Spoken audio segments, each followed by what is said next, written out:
So guys मैं आपको यहाँ छोटा सा डेमो दे देता हूँ कि कैसे कॉम्पिटिटिव प्रोग्रामिंग स्टार्ट करनी है।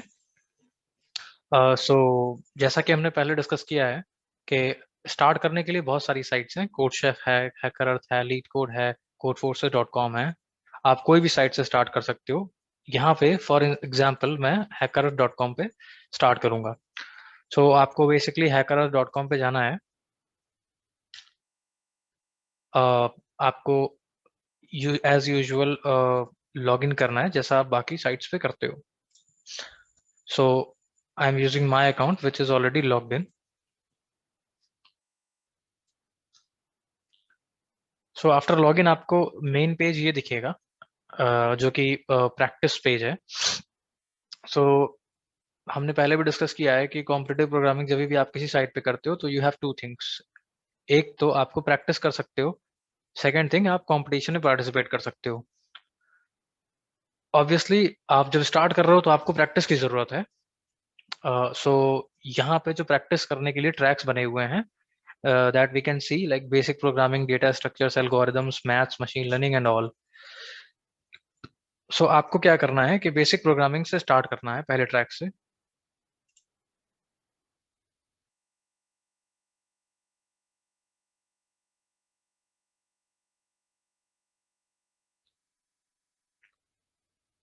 सो किसी भी ट्रैक में there are a number of problems.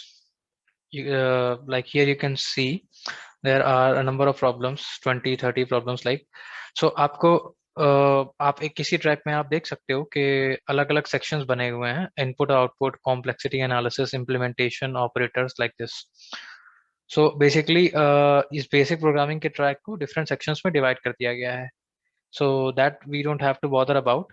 हमें सिंपली प्रॉब्लम्स पे जाना है और one by one problems pick करनी है, बट उससे पहले we have to make sure कि हम प्रॉब्लम्स को डिफिकल्टी लेवल से सॉर्ट कर लेते हैं। जैसे कि यहाँ डिफिकल्टी लेवल मैं इजी रख लेता हूँ। ओके, सो अभी प्रॉब्लम्स आपकी इजी टू हार्ड की तरफ सॉर्ट हो चुकी हैं। इसके बाद आप one by one problems pick करोगे और प्रॉब्लम्स को सॉल्व करने की प्रैक्टिस करोगे। इसमें एक जो मेन पॉइंट ये आता है कि यहाँ आपको जो ट्यूटोरियल सेक्शन दे रखा है। सो बहुत सारे स्टूडेंट्स क्या करते हैं कि पहले ट्यूटोरियल सेक्शन पे चले जाते हैं, they start reading the tutorial from the very beginning. और यूजुअली ऐसा ही होता है कि वो ट्यूटोरियल में इतने बोर हो जाते हैं कि they kind of lose the interest. So मैं ये रिकमेंड करता हूँ कि आप ट्यूटोरियल पे पहले मत जाइए, आप प्रॉब्लम्स पे जाइए और वन बाय वन प्रॉब्लम्स को पिक करिए। वहां से आपको सीखने को मिलेगा कि प्रॉब्लम में किस चीज की जरूरत है, किस टॉपिक की जरूरत है, किस लॉजिक की जरूरत है। सो जब भी आप प्रॉब्लम नहीं कर पाओगे आपको पता चलेगा कि there is something, there is some topic, there is some kind of technique which you have to use. So वहां से फिर आप गूगल सर्च करोगे या किसी फ्रेंड से पूछोगे, डिस्कस करोगे कि इस प्रॉब्लम को कैसे करना है, फिर आप कंटेंट को समझोगे instead of starting from the tutorial. So this way you want loose the interest. So let's say एक एग्जांपल के लिए मैं एक प्रॉब्लम पिक करता हूँ, दिस मैक्सिमम बॉर्डर्स।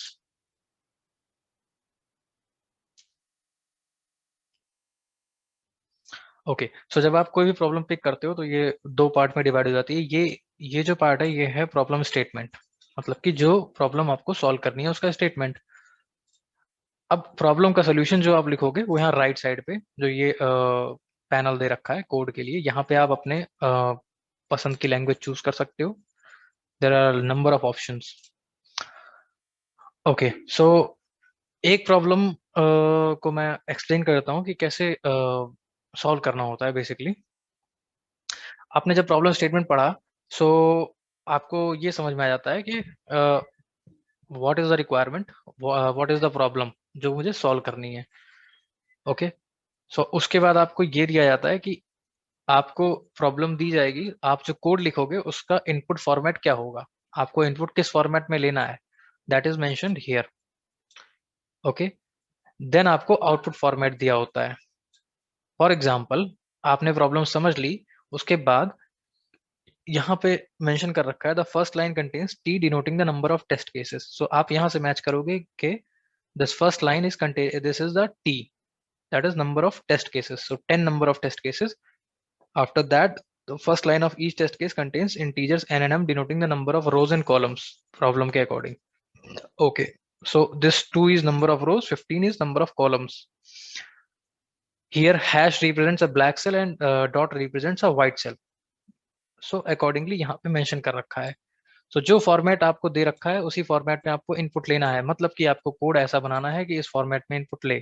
ओके, और आउटपुट का फॉर्मेट भी आपको दे रखा होता है. जब आप कोड यहाँ पे लिख देते हो उसके बाद आपको सबसे पहले कंपाइल एंड टेस्ट करना है एक सैंपल इनपुट पे कि वो कोड कंपाइल एंड टेस्ट हो रहा है कि नहीं. जब तक कंपाइल एंड टेस्ट नहीं होगा तब तक आपको सबमिट नहीं करना है. So you will submit only when you are very confident that your code is going to be accepted. It doesn't have any bug. Okay, all right. So ये तो हो गई प्रॉब्लम को स्टार्ट करने की बात. अब हम देखते हैं कि इसमें और भी क्या क्या फैसिलिटीज अवेलेबल होती हैं किसी प्रॉब्लम में. सो प्रॉब्लम स्टेटमेंट के अलावा आप यहाँ पे देख सकते हो सबमिशंस जो कि दूसरों ने कर रखे हैं पहले से. उससे एक्चुअली काफी हेल्प मिल जाती है. डिस्कशन, प्रॉब्लम पे जो दूसरे लोग डिस्कस कर रहे हैं वहां से आपको लॉजिक सब मिल जाता है, वहां से आपको सॉल्यूशंस मिल जाते हैं. But it is always highly recommended कि आप प्रॉब्लम का सॉल्यूशन डायरेक्टली मत देखो. First you have to try at your best. 2 बार 3 बार अपने कैलिबर के अकॉर्डिंग आपको ट्राई करना है. At a point when you don't get demotivated, जहां से आपको लगने लगे कि I am getting little demotivated, वहां पे आप हेल्प ले लो, सॉल्यूशंस ले लो, फ्रेंड से डिस्कस कर लो. ओके, सिमिलर प्रॉब्लम्स का सेक्शन बहुत हेल्पफुल है. आपने ए प्रॉब्लम करी, अगर आपको लगता है कि this is a very nice problem, it includes very nice logic, very important topic, so आप सिमिलर प्रॉब्लम पिक करके उसको भी सॉल्व कर सकते हो. That is always helpful.